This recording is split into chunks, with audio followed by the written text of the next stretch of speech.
We're going to start with uniform stuff. This is just tan pair of work pants. It's an M81 top. I have Merrell's Moab waterproof hiking boots. Definitely want something waterproof. Waterproof socks is a very good idea considering how muddy that field gets. Or boot gaiters, or both. This is my personal thing. This is my butt pouch. This is all my first aid and medical stuff, just in case. CPR mask, tourniquets, IFAK, whatnot. This is my backpack that I would carry out all my water, food, ammunition, and everything for the day in. 28 liters carrying capacity. We've got my rifle. That'll probably be my main rifle this year. We've got my helmet with... The only thing actually really important on here is these. These are my Raven... No, not Raven. Razor ear protection with a knockoff OPS-Core mount for... Just because there's a lot of sound grenades that get used at these events. These are strobes, obviously, like we don't really use these because we're not really using night vision. On the front, we've got 3 mags up front. I've got a the mags are in a Shadow Strategic triple mag pouch. On this side, we've got a Shadow Strategic, I think, flashlight pouch with a tourniquet in it.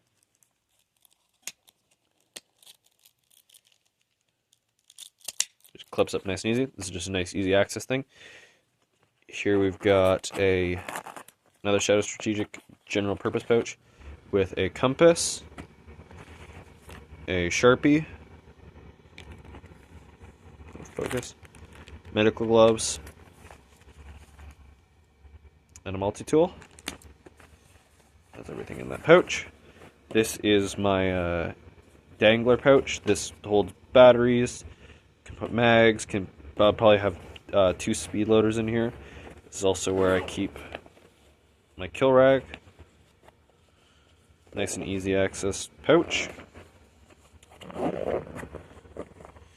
Up here on the top of the plate carrier, we've got a little admin pouch, so I'll be putting like a map in there.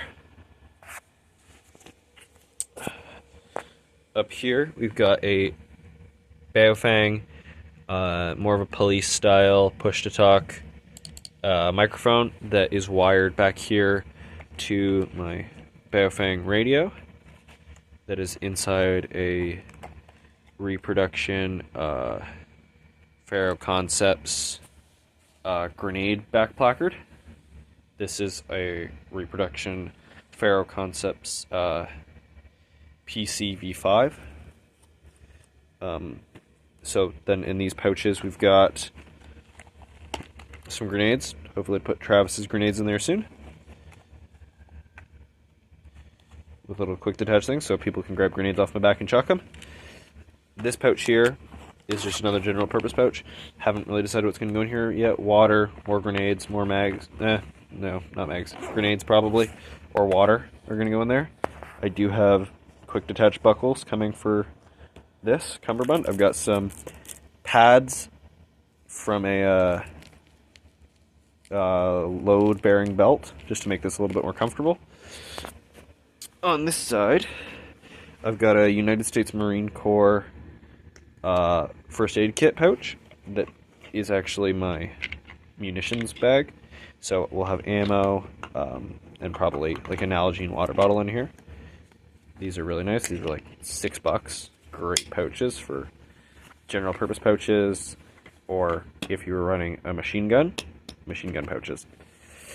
On the side, I've got, I don't remember what this is from, but this has been my hanger for my gloves for as long as I can possibly remember. It's been very, very helpful for just carrying stuff in general. in terms of like little items that I'll be bringing along, I will probably have at least 2 speed loaders for my one for my 6 mid-cap mags. So because I'll have 1 in the gun, 3 up front, 2 in the pouch. So having some speed loaders is really helpful for longer gunfights. Multi-tool, because you never know when you're gonna have to do something with a multi-tool. Gloves, because emergencies do happen. Hence, I think the board gloves in here too. But Sharpie for when I do have maps, and also for first aid stuff, or just if I have to write down notes. Also, would recommend putting a notepad somewhere in your stuff. Compass, because the first time I went to Niagara Quartermaster, I got lost, and being able to not get lost is very helpful. This is before I had a phone, so I didn't really have any way to figure out where I was. Eventually, I found my way back. Surprise. In the first aid kit pouch.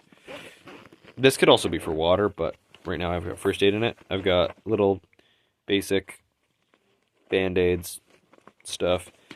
This is some more serious first aid stuff, and then here we got another tourniquet. Normally you could also have a tourniquet up here, but I don't right now.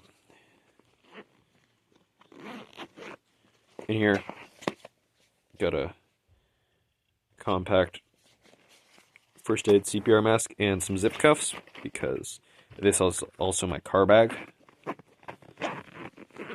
So this stays in my car most of the time. Yeah, in terms of clothing, any camouflage is really good. I know we talked about uniforms. This is what I'm hoping for, but we don't really need it if worst comes to worst. Yeah. I normally wear like a knockoff Cry G3 uniform. I would definitely recommend waterproof boots though, and waterproof socks. Waterproof socks you will get a little bit sweatier, so boot gaiters is also a good option, but that field gets really muddy with the Haldeman style clay. For my rifle, we've got a knockoff PEC 15 with a pressure switch, a reproduction T1 aim point. And the most important thing on this is we have a sling. The sling for these longer events is going to be a huge thing. On Amazon, there's like these 2 packs of slings for like $20. Split the cost with somebody and get yourself a sling, because it will make your life so much easier not having to carry your rifle around all the time. But that's kind of everything I would say for water. You probably want to bring 3 liters of water. Some water you're going to leave in your backpack at base, and then some water, half a liter to a liter, that you can carry on you. You can run a CamelBak. I've done that. It's a little bit heavier than I'd want, so I've started just doing a water bottle. Remember, you also should have pockets in your pants. Very, very helpful for any stuff, especially if you have to like gather objectives and stuff. But yeah, there's going to be a few other things that I'll add on here, but this is kind of like the bare bones. Snacks, bring stuff with electrolytes. Granola bars are good. And then like Skittles is also a really good idea. Skittles, gummy bears, anything that's like a really, really quick sugar boost. Even if you got glucose tablets, those are also really good. But just like store-bought candy is really good. Don't bring chocolate, it'll melt. In terms of uniform stuff, these pants are really light. This shirt is also really light, so putting a t-shirt on under it is generally a good idea. But during the summer at Niagara Quartermaster, it is like a swamp. It's like Vietnam. You will want really, really lightweight stuff. And I know what you're going to say, oh, it's going to hurt more. Trust me, this, being overheated, hurts more than getting shot by a BB. You will be in way worse condition. Hence why I don't really run a helmet during the summer, because it's hot and I get really bad headaches from the dehydration. So make sure you bring lots of water. There you go. Any other questions, just let me know. I can try to answer.